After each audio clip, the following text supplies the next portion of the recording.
Tema 1, art i ètica. Començarem parlant de la funció que ha tingut l'art dins de la història de la humanitat.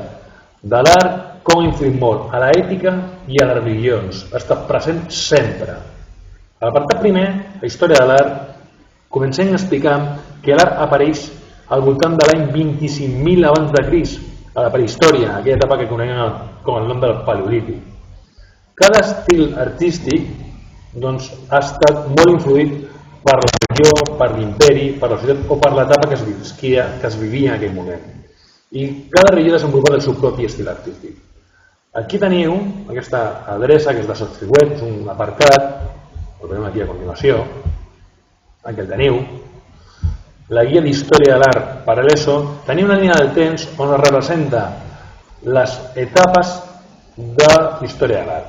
L'art comença a la prehistòria, com ja hem dit, i és un art claríssimament amb unes funcions religioses o unes funcions màgiques.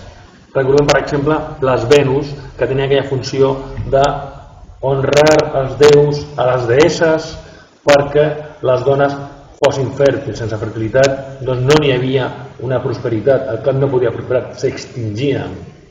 Avancem, arribem a Egipte, les piràmides, les mumificacions, com els faraons són tractats com déus.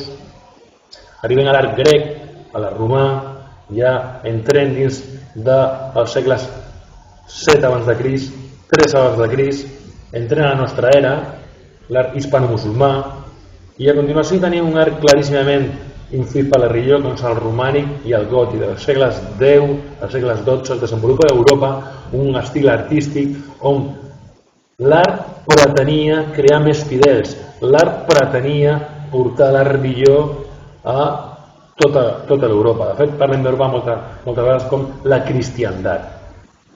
Renaixement, manierisme, al segle XVII tenia el barroc i el rococó, entrem a l'època dels ismes, als segles XVIII i XIX, neoclassicisme, romanticisme, realisme, i a les acaballes del segle XX acabarien en l'impressionisme i les vanguardes del segle XX.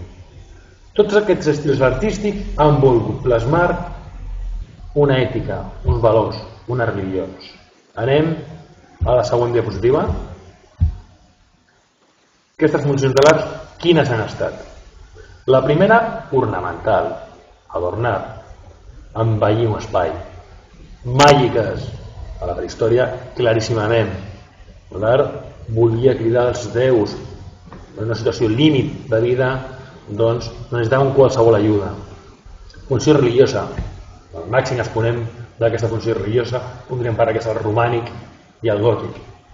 Didàctica, estem parlant del romànic, les esglésies del romànic i del gòtic buscaven explicar a aquella gent que eren 99% analfabets, volien explicar mitjançant imatges, mitjançant escultures, mitjançant l'arquitectura pròpia de l'Església, que Déu era el més gran i que el cristianisme era la base de les seves vides. I com no, ideològica. Ja parlem del neoclassicisme, per exemple, o podem parlar d'autors com Jean-Luc Davy, en obres com La coronació de Napoleó, on claríssimament és una obra que tracta de coronar, de fer entendre a tothom que Napoleó era un gran emperador, una gran persona. Moltes gràcies per la vostra atenció.